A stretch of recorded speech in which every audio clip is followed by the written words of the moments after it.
அடுத்த bun butter jam ஒரு gen Z 2K kids. அதுக்கப்புறம் இந்த சைடு பாத்தீங்கன்னா பூமர்ஸ். இது ஒரு வித்தியாசமா இருக்கு. கேட்டோன்னே அடடா இப்படி ஒரு கதைக்கல்லவா நான் வெயிட் பண்ணிட்டு இருந்தேன். அந்த மாதிரி ஃபீல் பண்ணீங்களா? அந்த மாதிரி இல்ல, பேர் தான் பூமர் ஜென்சி அப்புறம் வேற என்னலாமோ சொல்றாங்கல்ல அதெல்லாம். பட் எல்லாம் மனுஷங்க தானே, பேசிக்கா எல்லாருக்குள்ளயும் ஒரே எமோஷன் தானே இருக்கும், ஒரே லவ் அந்த மாதிரி தானே இருக்கும். அதுல வந்து என்னன்னா இப்போ இருக்கிற ரிலேஷன்ஷிப் வந்து நீங்க லவ் பண்ணிருக்கீங்களா? பண்ணிட்டு இருக்கீங்களா? என்னங்க பஞ்சாபுக்கு லாரி ஓட்டுற மாதிரி சொல்றீங்க? சொல்லலாம் சார். அப்படியா? லவ் பண்ணிட்டு இருக்கீங்க? சாய்தளத்துல சைக்கிள் பழகுற மாதிரி போயிட்டு இருக்கா? சிங்கிளாவே போயிட்டு இருக்கு சார். சிங்கிளா போயிட்டு இருக்கா? ஓகே, அப்ப நீங்க கண்டிப்பா இந்த படம் பாருங்க, உங்களுக்கு ஒரு அற்புதமான வரன் அமையும். என்ன சார் ஜாதகம் பாக்குற மாதிரி சொல்றீங்க? ஆமாங்க, பன் பட்டர் ஜாம் நீங்க பார்த்து முடிக்கும் போது படம் கிளைமேக்ஸ் ஆகும்போது உங்களை பார்த்து ஒருத்தர் கை காட்டி கல்யாணம் பண்ணிக்கலாமான்னு கேட்பாரு.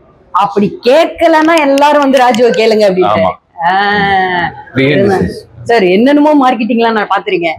இப்படி ஒரு மார்க்கெட்டிங் இல்ல, நான் பொய் சொல்லலைங்க. நீங்க பேரண்ட்ஸோட கூட்டு போய் பார்த்தா அரேஞ்ச் மேரேஜ் நடக்கும். வேற பிடிச்ச பையனோட நீங்க கூட்டு போய் பாத்தீங்க அப்படின்னா லவ் மேரேஜ் ஆயிடும். தேவையில்லாத போய் பாத்தீங்கன்னா பிரிஞ்சிருவீங்க. அப்படி சொல்ல வரல, சும்மா சொல்லுங்க. சண்டையோட நீங்க போனீங்கன்னா சண்டை சமரசமாயி சேர்ந்துருவீங்க.